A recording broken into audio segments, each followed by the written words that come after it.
অল্প সংখ্যক, ইল্লা মাশাআল্লাহ। হ্যাঁ, এমনও পরিবার আছে যে পরিবারের সদস্যরা জীবন চলে গেলেও পর্দা ছাড়বে না, এমনও আছে। এমনও পরিবার আছে পরিবারের প্রত্যেক সদস্য আলেম। এমনও পরিবার আছে যে নামাজ না পড়লে পরিবারে ভাত দেওয়া হয় না, এমনও আছে। এগুলোর সংখ্যা কত? নিতান্তই কম, নিতান্তই কম। বাস্তবতায় আসেন আপনি, বাস্তবতা এমন, এগুলোর সয়লাভ চলছে। আবার একটা বড় ইস্যু বলি, মুসলিমদের কথা বলছি। আপনি প্রত্যেকটা পরিবারের জরিপ চালিয়ে দেখেন কতগুলো পরিবারে হালাল রিজিক ঢুকছে। হালাল রিজিক, মাথার ঘাম পায়ে ফেলা হালাল রিজিক পরিবারে ঢুকছে, হালাল খেয়ে পরিবার পরিজন জীবনযাপন করছে। কতটা পরিবার? ম্যাক্সিমাম পরিবার সুদখোর, ম্যাক্সিমাম। যে আমি নিজেকে সুদ থেকে মুক্ত মনে করছি, বিসমিল্লাহ।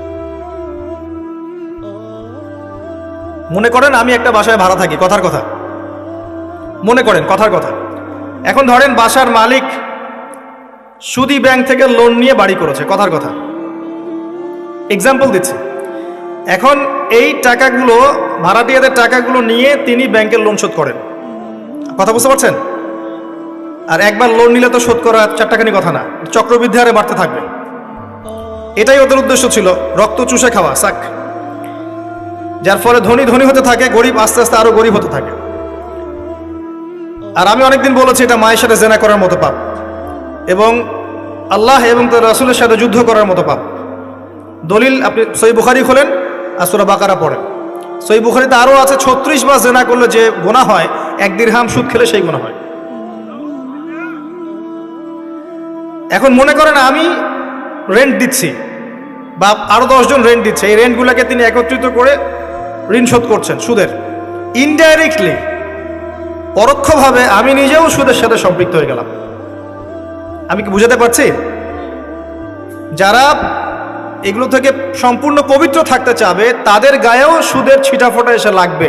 এটা সেই আখিরুজ্জামান, এটা ওই যুগ না।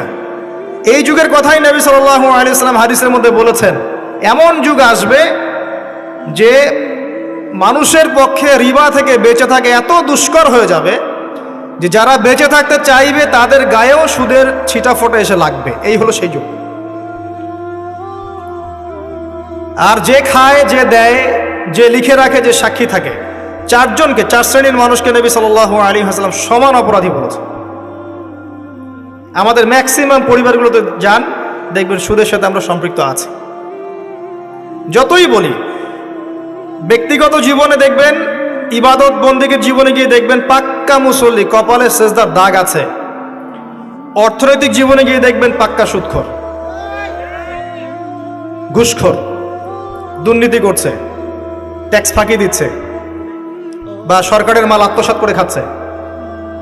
প্রচুর সম্পদ আছে আমাদের, আমরা আত্মসাৎ করতে করতে করতে করতে একটা হাতি আসতে আসতে মাছি হয়ে যায়। একটা হাতি উপর থেকে আসতে থাকে, আকাশ থেকে একটা হাতি পড়তে থাকে। হাতি পড়তে পড়তে পড়তে পড়তে দেখবেন আপনার কাছে আস্তে আস্তে মাছি হয়ে গেছে। হাতির কান একজন, ডালপালা একজন, নাক একজন, সুর একজন, শিং একজন, খেয়ে শেষ করে দিয়েছে। বাই দা ওয়ে, হাতির মনে শিং থাকে না, আমি ভুল বলছি, হাতির সুর থাকে। যাই হোক, এটা বাস্তবতা। আবার দেখবেন আমরা অনেকেই ইসলাম ফলো করার নামেও আমাদের বোনদেরকে সম্পত্তি দিচ্ছি না। সুযোগ পেলেই প্রতিবেশীর জমি মেরে খাবো, 1 বিঘত জমিও ছাড় দিব না। সুযোগ পেলেই অন্যের জমি মেরে খাবো, আত্মসাৎ করে খাবো। দেখা যাবে যে একটা জিনিস মানুষের প্রাপ্য, সেটাকে আমি ঘুরিয়ে ফিরিয়ে নিজের পকেটে ঢুকিয়ে ফেলেছি। চাকরিতে যাবেন, টেবিলের নিচ দিয়ে টাকা না দিলে আপনার জব হবে না। আর আপনি বলছেন যে এখন তো দেওয়াই লাগছে, কিছু করার নাই, না দিলে তো আমার চাকরিটা হবে না। মানে এটা আপনি ঘুরিয়ে জায়েজ করলেন আর কি। আবার কিছু দাড়িওয়ালা মুফতি সাহেবও থাকবেন, দেখা যাবে বলবে হ্যাঁ এটা করা যায়, কারণ এখন তো এই যুগই চলছে, ওটা না করলে তুমি তো চাকরি পাবা না। ঘুরিয়ে ফিরিয়ে সিচুয়েশন এমন করেছি আমরা।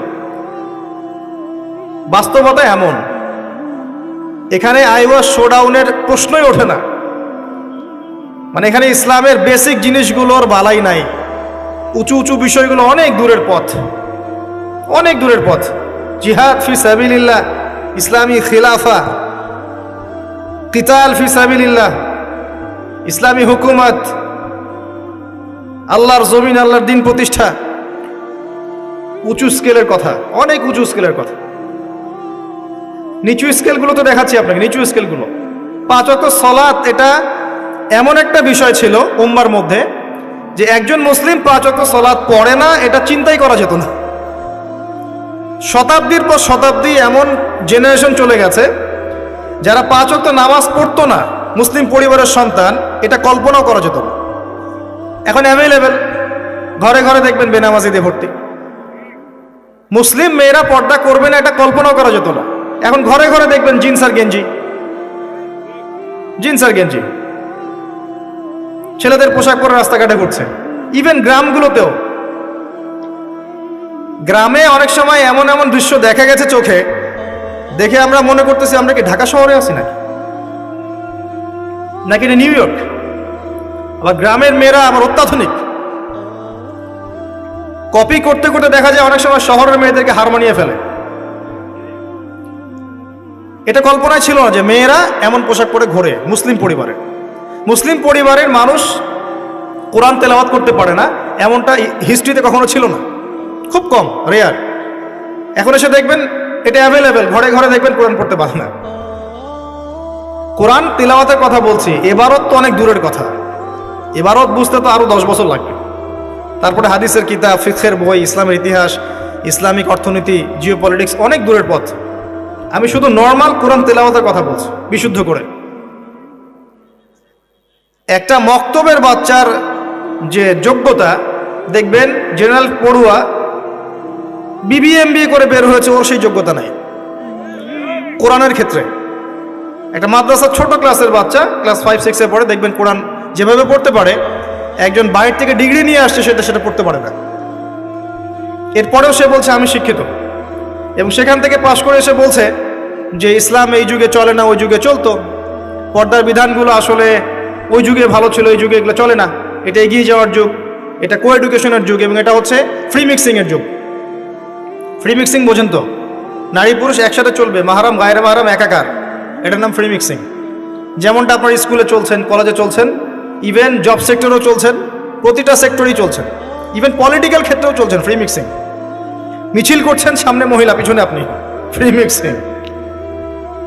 কোনো কোনো ওয়াজ মাহফিলে দেখলাম যে মহিলা এসে বক্তব্য দিচ্ছে, হ্যাঁ, পাশে আলেম বসে আছেন, চা খাচ্ছেন। আপনি কোথায় আছেন প্রিয় ভাই? বলতে থাকলে অনেক কষ্ট পাই, গলার ভয়েস উঁচু হয়ে যায়, অনেকের খারাপ লাগে,